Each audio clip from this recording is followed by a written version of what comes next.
বকেয়া ডিএ নিয়ে পিছু হটা নয়, বরং নতুন বছরে ডিএ সহ আরও বেশ কয়েক দফা দাবিকে সামনে রেখে আন্দোলন চাঙ্গা করাই হচ্ছে লক্ষ্য। তাই ভোটমুখী বাংলায় আবারও সরকারি কর্মচারীদের প্রাপ্য ডিএ আদায়, শূন্য পদে নিয়োগ সহ বেশ কিছু দাবি দাওয়া নিয়ে আন্দোলনে নেমে পড়েছে সংগ্রামী যৌথ মঞ্চ। ভোটমুখী বাংলায় রাজ্য সরকারকে চাপে ফেলতে নেওয়া হচ্ছে একাধিক কর্মসূচি। সুপ্রিম কোর্ট রাজ্য সরকারকে তার সরকারি কর্মচারীদের জন্য ডিএ মিটিয়ে দেওয়ার নির্দেশ দিলেও রাজ্য সরকার কিন্তু এখনও সেই পথে হাঁটছে না। তাই কিছুদিন আগে বকেয়া ডিএ আদায়ের লক্ষ্যে কালীঘাট অভিযানের ডাকও দেওয়া হয়েছিল কর্মচারী সংগঠনের পক্ষ থেকে। এই বকেয়া ডিএ চেয়ে কালীঘাট অভিযানের ডাককে ঘিরে পুলিশ ও আন্দোলনকারীদের মধ্যে স্নায়ুযুদ্ধ হয়েছিল। অবিলম্বে সুপ্রিম কোর্টের ডিএ রায় কার্যকরের দাবি জানানো হয় সেখানে। আর সেখান থেকেই পরবর্তী আগামী 13ই মার্চ রাজ্য জুড়ে ধর্মঘটের ডাক সংগ্রামী যৌথ মঞ্চ সহ সরকারি কর্মচারীদের একাধিক সংগঠনের। রাজ্য সরকার দাবি না মানলে রাজ্য স্তব্ধ করে দেওয়া হবে। সংগঠনের তরফ থেকে জানানো হয় 13ই মার্চ শিক্ষা প্রতিষ্ঠান সহ সব বন্ধ থাকবে।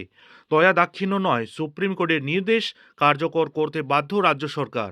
আজ সেমিফাইনাল হলে 13ই মার্চ ফাইনাল দেখবে প্রশাসন। কর্মচারীদের ঐক্যে কোনো ধরনের বিভাজন তৈরি করা যাবে না। 13ই মার্চ সমস্ত রাজনৈতিক দলকেও যোগ দিতে আহ্বান জানানো হয়েছে। দেশের সর্বোচ্চ আদালত সুপ্রিম কোর্ট ডিএ মামলার শুনানিতে জানিয়েছিল বকেয়া ডিএর 100% মিটিয়ে দিতে হবে রাজ্যকে, 25% মেটাতে হবে এখনই, আর বাকি 75% বকেয়া ডিএ কবে কত ভাগে দিতে হবে তা 6 মার্চের মধ্যেই ঠিক করবে কমিটি। বাকি 75% ডিএ নিয়ে সিদ্ধান্ত নিতে 4 সদস্যের কমিটিও গঠন করতে নির্দেশ দিয়েছিল বিচারপতির বেঞ্চ। 2026 সালের শুরু হওয়ার পর থেকেই এখন কিন্তু নির্বাচন মুডে রাজ্য। শাসক বিরোধী সমস্ত রাজনৈতিক দলগুলিও পুরোদমে ভোট প্রস্তুতি শুরু করে দিয়েছে ময়দানে নেমে। তাই বিধানসভা নির্বাচন ঘোষণার প্রাক্কালে সরকারি কর্মচারীদের বকেয়া প্রাপ্য নিয়ে আরও ভয়ঙ্করভাবে নেমে পড়েছে সংগ্রামী যৌথ মঞ্চ। বারংবার পশ্চিমবঙ্গ রাজ্য সরকারের অভিযোগ ছিল একাধিক প্রকল্পের টাকা নাকি আটকে রেখেছে কেন্দ্র সরকার। তালিকায় 100 দিনের কাজ, আবাস যোজনা, প্রধানমন্ত্রী গ্রাম সড়ক যোজনা প্রকল্প সহ আরও অনেক। বারংবারই বঞ্চনার অভিযোগ তুলে কেন্দ্রের বিরুদ্ধে সরব হয় রাজ্যের তৃণমূল সরকার। কেন্দ্র সরকারের কাছে রাজ্যের বিপুল পাওনা বলে দাবি করেন রাজ্য সরকার, তবে তার সঠিক পরিমাণ কত তা জানতে আসরে এবার সংগ্রামী যৌথ মঞ্চ। রাজ্যের আর্থিক পরিস্থিতি এবং উন্নয়নের স্বার্থে অবিলম্বে 1,96,000 কোটি টাকার বকেয়া সংক্রান্ত শ্বেতপত্র প্রকাশের দাবি জানালো এবার সংগ্রামী যৌথ মঞ্চ। উল্লেখ্য, কেন্দ্রের কাছে পশ্চিমবঙ্গের প্রায় 1,96,000 কোটি টাকা বকেয়া রয়েছে বলে একাধিক রিপোর্টে নানানভাবে দাবি করা হয়েছে রাজ্য সরকারের তরফ থেকে। এবার অবশেষে সেই দাবিরই সত্যতা সাধারণ মানুষের সামনে আনতেই বড় পদক্ষেপ নিল সরকারি কর্মচারী সংগঠন। সংগ্রামী যৌথ মঞ্চের দেওয়া চিঠিতে বলা হয়েছে, বিভিন্ন সংবাদ মাধ্যম এবং সরকারি বিবৃতিতে বারংবার বকেয়া টাকার প্রসঙ্গ তোলা হয়েছে।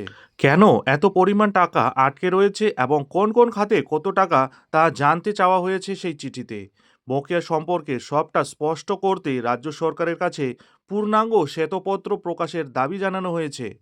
চিঠিতে জিএসটি ক্ষতিপূরণ বাবদ বকেয়ার পরিমাণ, দুর্যোগ মোকাবিলা তহবিল এবং কেন্দ্রীয় সরকারি প্রকল্পে রাজ্যের শেয়ারের হিসাব এবং সামাজিক সুরক্ষা প্রকল্প ও অন্যান্য অনুমোদিত খাতের বকেয়ার পরিমাণও কত তা স্পষ্ট জানানোর জন্য বলা হয়েছে। প্রাপ্য অর্থ সময়মতো কেন্দ্র দিচ্ছে না বলেই কি তার সরকারি প্রভাব রাজ্যের কোষাগারের উপর পড়ছে, এই প্রশ্ন তোলা হয়েছে।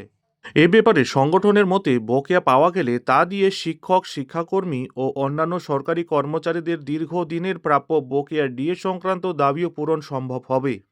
প্রয়োজনে বকেয়া আদায়ে সুপ্রিম কোর্টে যাওয়ার কথাও বলা হয়েছে সংগ্রামী যৌথ মঞ্চের তরফে। এবার দেখার বিষয় হলো রাজ্য সরকারি কর্মচারীদের সংগঠন সংগ্রামী যৌথ মঞ্চের এই চিঠির পরিপ্রেক্ষিতে রাজ্য সরকার অর্থাৎ নবান্ন কী পদক্ষেপ নিতে চলেছে। আদৌ কি সংগ্রামী যৌথ মঞ্চের দেওয়া চিঠির উত্তর রাজ্য সরকার দেবে, নাকি রাজ্য সরকারের হয়ে এই সরকারি কর্মচারী সংগঠন সংগ্রামী যৌথ মঞ্চ সুপ্রিম কোর্টের দ্বারস্থ হবে? নজর থাকবে সেদিকে।